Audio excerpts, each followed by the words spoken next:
Dear students, in today's class, I am going to discuss Drug and Cosmetic Act.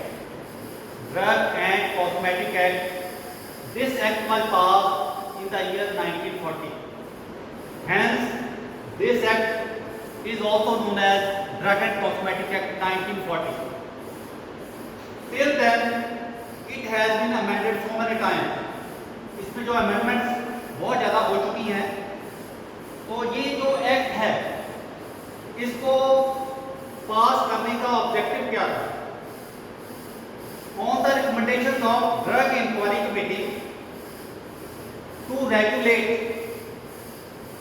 Manufacturing, import and sale of drugs and cosmetic, this act was pass, ताकि जो है हर person जो है drug को cell करना शुरू कर दे, manufacturing करना शुरू कर दे, इंपोर्ट करना शुरू कर दे। इस पर्पज के लिए कोई रूल बनाने के लिए कि क्वालिफाइड पर्सन ही चाहिए इंपोर्ट करने के लिए, मैन्युफैक्चरिंग करने के लिए, ड्रग्स की सेल करने के लिए, इस एक्ट को जो है वो पास किया गया था on the recommendation of drug inquiry committee. तो सबसे पहले इंपोर्ट ऑफ ड्रग, उसके बाद manufacturing of drug, sale of drug, इसके लिए रूल्स क्या क्या हैं इंडिया में। सबसे पहले जो है हम डिस्कस करेंगे what is import of drugs, how it is done. Import of drugs means to bring into India from a place outside India through custom frontiers. To bring a drug into India from a place outside India through custom frontier। अगर हम proper तरीके से लेके आते हैं custom frontier के साथ, जहाँ पे कस्टम अथॉरिटीज बैठी हुई हैं, तो वहां से ड्रग उसके थ्रू लेके आते हैं, then it is import of drug.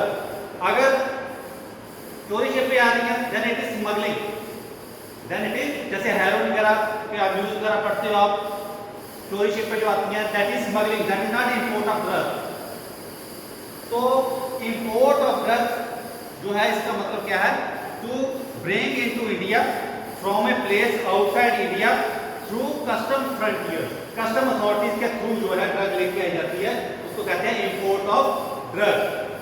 तो अब ड्रग जो इंपोर्ट होती हैं वो तीन तरह की हैं।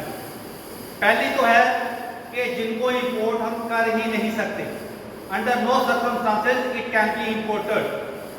सेकेंडली, जिनको हम अंडर लाइसेंस या अंडर परमिट इंपोर्ट कर सकते हैं। थर्ड है विदाउट लाइसेंस भी जो है जिनको हम इंपोर्ट कर सकते हैं। तो regarding import of drug, the drugs are of three type. First, those drugs whose import is prohibited. Second, which can be imported under license or under permit. Third, which can be imported without any license. तो हम first discuss करेंगे जिनकी import prohibited है, जिन drugs की import prohibited है वो कौन कौन सी ड्रग्स हैं? Drug which are misbranded drug,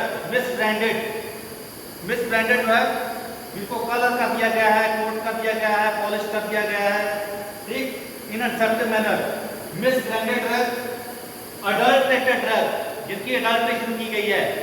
third है स्पूरियस ड्रग्स होती हैं which are imitation of other drugs, नकल की गई है दूसरी इन ए डिसेप्टिव मैनर, धोखा देने वाली बात है, देखने में वैसी नजर आ रही है लेकिन एक्चुअली वो ड्रग नहीं है, या उसके ऊपर मैन्युफैक्चरर के नाम वो नहीं जो एक्चुअली उसके हैं, वो ड्रग का नाम है स्पूरियस ड्रग। फोर्थ, ऐसी ड्रग में टोटली बैन है, इनकी जो इंपोर्ट है वो इंडिया में नहीं की जा सकती under no circumstance. Fourth one है patent and proprietary medicine whose true formula has not been disclosed। Patent proprietary drug जिनका ट्रू फॉर्मूला डिस्क्लोज नहीं किया गया, उनकी इंपोर्ट भी जो है वो प्रोहिबिटेड है। Fifth one, when there is no therapeutic justification, drugs की थेराप्यूटिक जस्टिफिकेशन नहीं है, कोई ड्रग है तो उसकी कोई थेरेपेटिक जस्टिफिकेशन नहीं है। जैसे कि सपोज करो जैसे पैरासीटामोल है, क्रोसिन की टैबलेट में पैरासीटामोल होती है, 500 मिलीग्राम पैरासीटामोल है उसमें, तो अगर उसके ऊपर लिखा हुआ है each tablet contain 3000 milligram of paracetamol, then there is no therapeutic justification. क्योंकि थेरेपेटिक जस्टिफिकेशन तो तब है अगर उसमें पैरासीटामोल 500 मिलीग्राम या उससे कम है या 650 मिलीग्राम है। तो अगर इतनी ज़्यादा एक्सेस में है डोज, साल की डोज में इतनी ज़्यादा एक्सेस में है कि there is no therapeutic justification, तो उसको वो ड्रग जो है हम इंपोर्ट नहीं कर सकते। लास्ट वन है, अगर किसी कंट्री में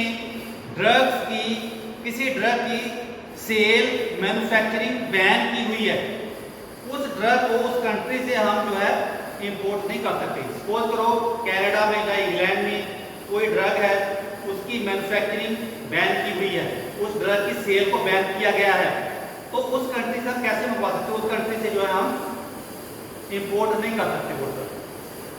तो ऐसी ड्रग जो है जो मिसब्रांडेड है, अडल्ट्रेटेड है, स्पूरियस ड्रग है, किसी की नकल की हुई है, इन ए डिसेप्टिव मैनर, धोखा देने वाली बात है, पेटेंट प्रोप्राइटरी मेडिसिन है जिसका ट्रू फॉर्मूला नॉट डिस्क्लोज्ड है, there is no therapeutic justification हो ड्रग की, या कंट्री ऑफ रीजन में उसकी इंपोर्ट, उसकी जो है मैन्युफैक्चरिंग या सेल बैन की गई है, तो ऐसी ड्रग को हम इंपोर्ट नहीं कर सकते इंडिया में। सेकंड है कि अंडर लाइसेंस, ड्रग को अंडर लाइसेंस हम जो है इंपोर्ट कर सकते हैं। कौन कौन सी ड्रग्स हैं?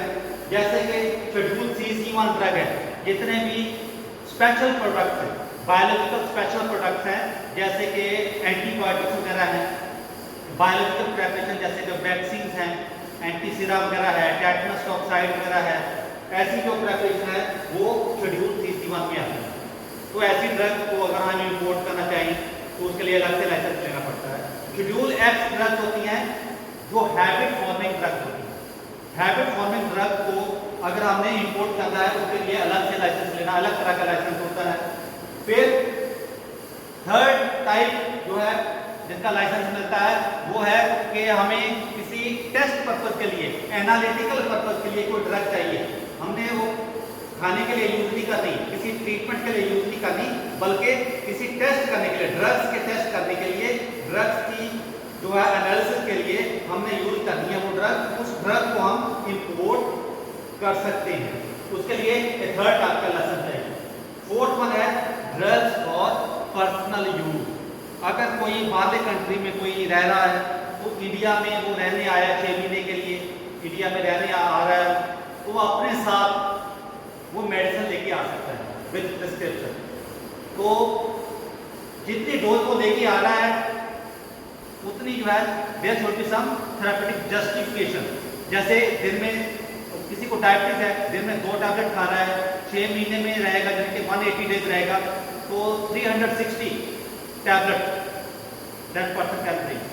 तो फिर 360 है तो 400 लेके आ सकता है, 500। तो इसका मतलब देयर इज थेरेपेटिक जस्टिफिकेशन। ऐसा नहीं कि वो 20,000 टैबलेट चाहिए। तो पर्सनल यूज के लिए कोई थेरेपेटिक जस्टिफिकेशन होनी चाहिए, कोई डॉक्टर की होनी चाहिए। अगर ज़्यादा एक्सेस क्वांटिटी में चाहिए तो उस ड्रग को भी जो है इंपोर्ट किया जा सकता है। कोई न्यू ड्रग है उसके लिए भी जो है ड्रग को इंपोर्ट किया जा सकता है। तो बाकी जो थर्ड कैटेगरी बन गई उन ड्रग्स को विदाउट लाइसेंस जो है, इन दोनों कैटेगरी को छोड़कर बाकी जो है ड्रग को विदाउट लाइसेंस की जो है हम इंपोर्ट कर सकते हैं। तो इसमें जो है आज मैंने आपको बताया कि ड्रग्स की इंपोर्ट क्या होती है और ये इंपोर्ट जब करते हैं तो कितनी तरह के ड्रग्स हैं जिनको इंपोर्ट किया जा सकता है, और इंपोर्ट अगर जिनको नहीं किया जा सकता वो कौन कौन से ड्रग्स हैं जिनको इंपोर्ट करते हैं तो उनके लिए लाइसेंस कितनी तरह के हैं, और कुछ ड्रग्स ऐसी हैं जिनको विदाउट लाइसेंस, विदाउट परमिट जो है हम इंपोर्ट कर सकते हैं। तो नेक्स्ट क्लास में मैं बताऊंगा आपको how the manufacturing of drug is regulated. Manufacturing of drug is regulated. तो आज